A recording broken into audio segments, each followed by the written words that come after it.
This is Chapter 1, from a book written by Hazrat Khan, known as The Music of Life, The Inner Nature and Effects of Sound. Chapter 1, My Soul Origin is Sound, Vibrations.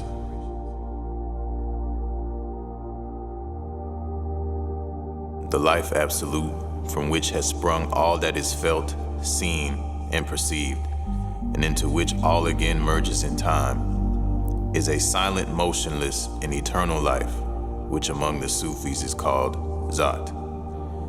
Every motion that springs forth from this silent life is a vibration and a creator of vibrations. Within one vibration are created many vibrations. As motion causes motion, so the silent life becomes active in a certain part and creates every moment more and more activity, losing thereby the peace of the original silent life. It is the grade of activity of these vibrations that accounts for the various planes of existence. These planes are imagined to differ from one another, but in reality, they cannot be entirely detached and made separate from one another. The activity of vibrations makes them grosser, and thus the earth is born of the heavens.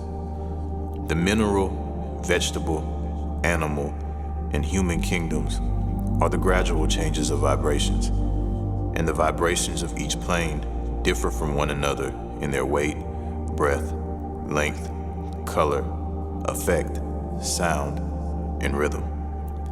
Man is not only formed of vibrations, but he lives and moves in them. They surround him as the fish is surrounded by water, and he contains them within him as the tank contains water. His different moods, inclinations, affairs, successes, and failures, and all conditions of life depend upon a certain activity of vibrations, whether these be thoughts, emotions, or feelings. It is the direction of the activity of vibrations that accounts for the variety of things and beings. This vibratory activity is the basis of sensation and the source of all pleasure and pain. Its cessation is the opposite of sensation. All sensations are caused by a certain grade of activity of vibration. There are two aspects of vibration, fine and gross, both containing varied degrees. Some are perceived by the soul, some by the mind, and some by the eyes. What the soul perceives are the vibrations of the feelings. What the mind conceives are the vibrations of the thoughts. What the eyes see are the vibrations solidified from their ethereal state and tuned into atoms which appear in the physical world, constituting the elements ether, air, fire, water, and earth. The finest vibrations are imperceptible even to the soul. The soul itself is formed of these vibrations. It is their activity which makes it conscious.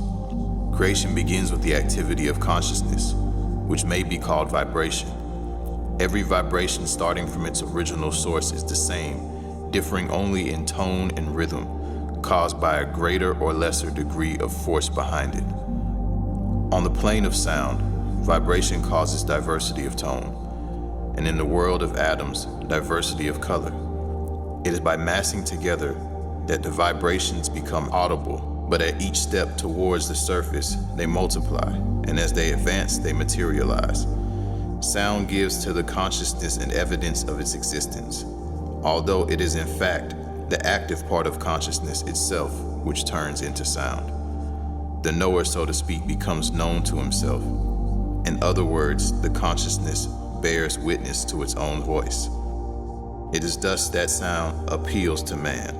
All things being derived from and formed of vibrations have sound hidden within them. As fire is hidden in flint, and each atom of the universe confesses by its tone, my soul origin is sound. If any solid or hollow sonorous body is struck, it will answer back, I am sound. All existing things that we see or hear, that we perceive, vibrate. If it were not for vibration, precious stones would not show us their color and their brilliance. It is vibration that makes trees grow, fruit ripen, and flowers bloom. Our existence is also according to the law of vibrations, not only the existence of our physical body, but also that of our thoughts and feelings. If it were not for vibrations, drugs and herbs would not have any effect upon us. If any explanation of electricity can be given, it is that its mystery lies only in vibrations. Vibrations are productive and produce electricity. Electricity is composed of vibrations. In other words, that aspect of vibration which produces form could not do so if it could not first produce light. The Bible hints at this when it says that first there was light, and then the world was produced. Light is the first form. All other forms come afterwards. Vibrations can be understood both as cause and as effect. Vibration causes movement, rotation, circulation. But on the other hand, it is the rotation of the planets and the circulation of the blood which causes vibration. Thus, the cause as well as the effect of all that exists is vibration. Whether a thing is visible or audible, perceptible or imperceptible depends upon the speed of the vibrations. Everything that is visible is audible at the same time, and everything that is audible is visible also. If it does not appear so, this only demonstrates the limitation of our organs of perception. What our physical eyes cannot see, we say is not visible, but this only means that it is not visible to us.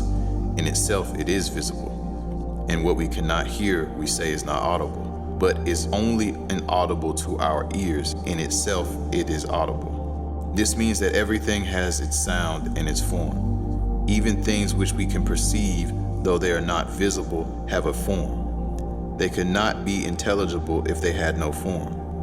Although they have no physical form, they have a form just the same. And if our physical eyes do not see that form, the eyes of our mind can see it and recognize it. This explains why there are things that are felt and things that are seen or heard. It is only a difference of vibrations and of planes on which the vibrations take place.